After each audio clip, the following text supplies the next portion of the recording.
Hi everyone, welcome to Books and Chooks. My name is Sabrina and today I thought I'd do a little fun video. It is going to be the reading habits tag. I'm not sure who created this tag. I just found the questions online, so if you do know who started this whole tag, let me know and I'll link them down below, but all credit goes to them. But yeah, I thought it would just be a fun little video to do so that you can get to know my reading habits, obviously. So let's get started. I've written all of the questions down in my little book, so if I'm looking down, that's probably why. Question number one is, do you have a special place at home for reading? And I do. I tend to read anywhere, to be honest though. When I am inside reading, I love to sit in my great-grandmother's armchair. It's just next to me here, and it's just so comfortable and cozy and the perfect armchair to just curl up with a book in.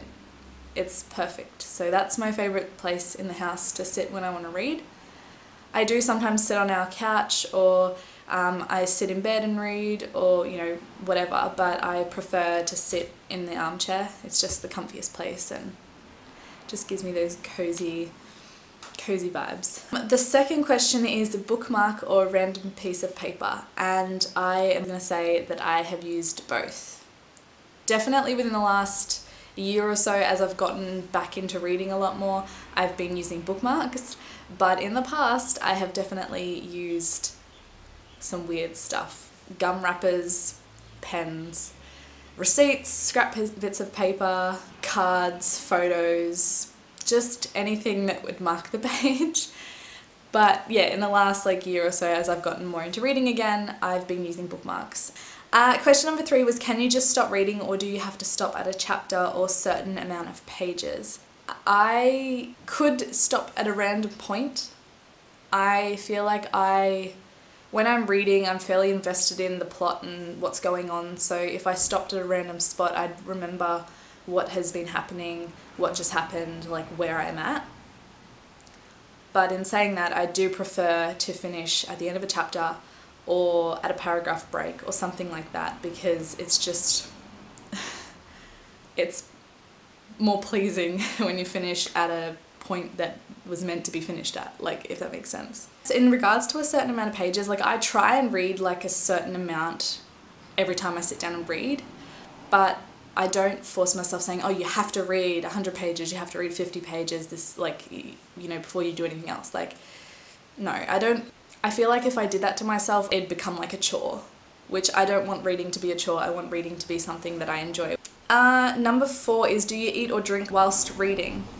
I do drink hot drinks, or I do drink while I read, mostly hot chocolates or coffees or something like that. I don't like eating when I'm reading, mainly because I'd want to eat snacky things like chips or something like that, which would be greasy and salty, and then I'd be touching the pages, and I don't like that, so I don't eat when I'm reading, no. Number 5 is, can you multitask, e.g. music or TV whilst reading? I would prefer not to. I can read while music is on, but it has to be instrumental music. It can't be music with lyrics, because if it's music with lyrics, like a popular song or something like that, I'll just sing along.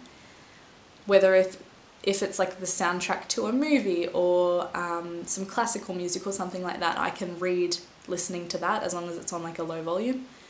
And I actually enjoy reading to those because it adds to the atmosphere. But in regards to TV, so where my chair is, it's in our living room, and our couch and TV are just kind of across from it. So sometimes Ben will want to watch TV and I'll be sitting reading, which I don't, it's a communal space. I'm not going to hog and say you can't watch TV. So sometimes he watches a show and I can read while he watches it, but I do get slightly distracted here and there because of loud noises or loud dialogue or whatever. So yeah, I prefer not to watch TV while I'm reading though.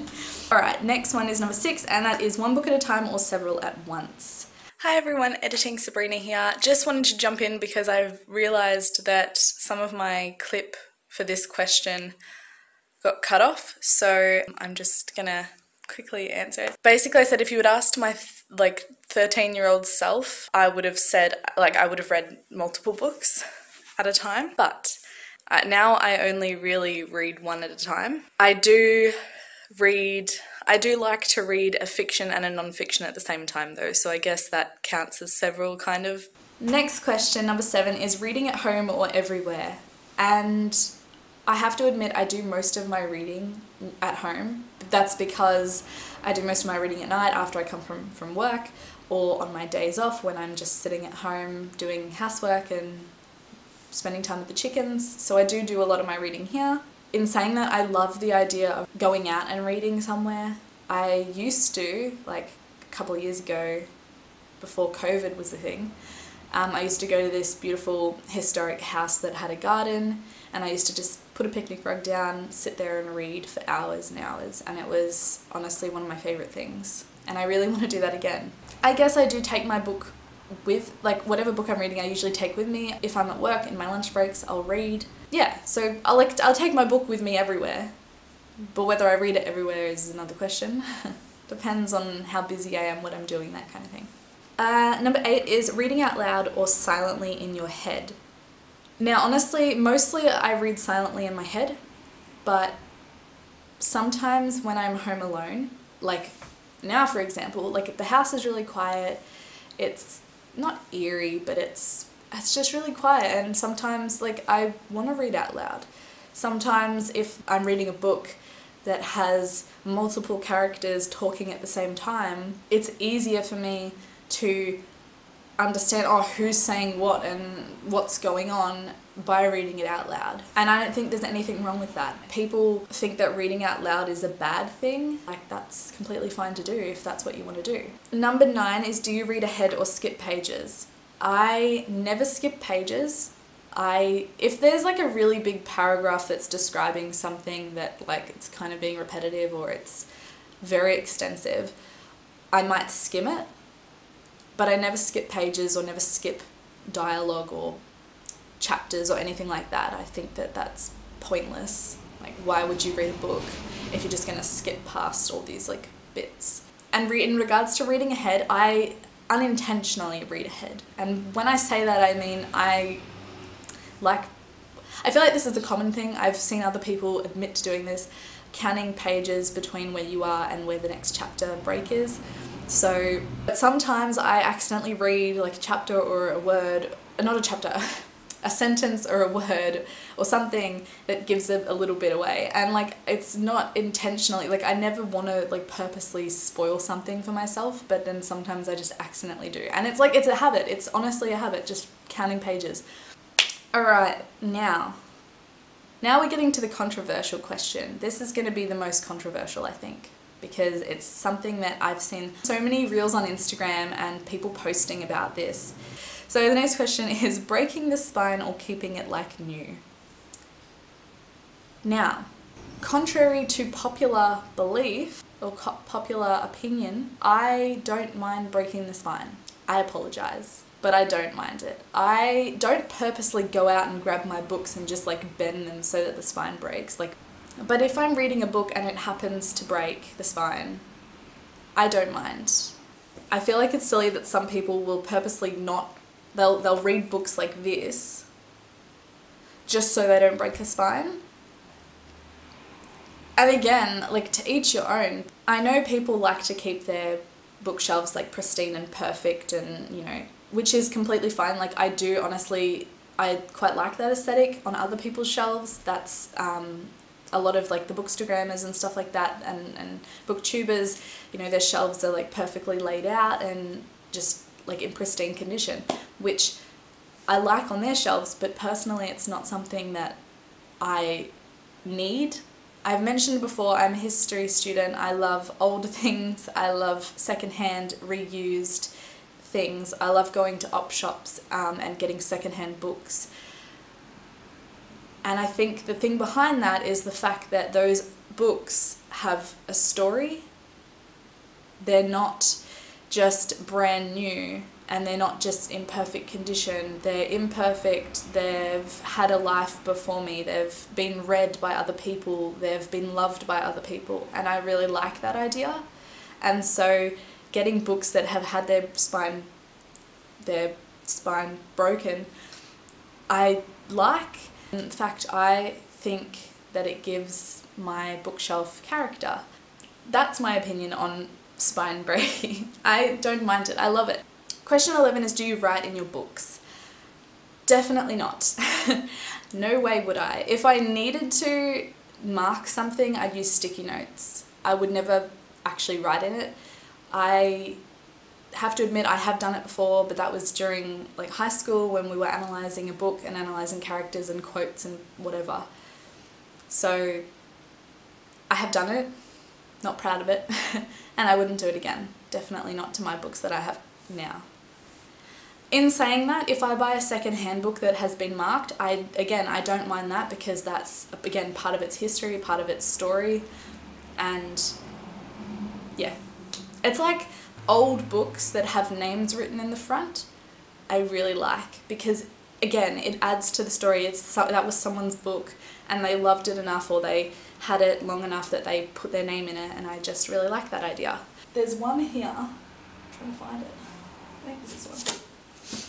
Yeah, this is a really old one. It's called Briar and Palm by Annie Swan. And in the inside cover it says, someone's put a sticker in here. It says, awarded to Irene Clark for second prize senior class in April 1910. I love it.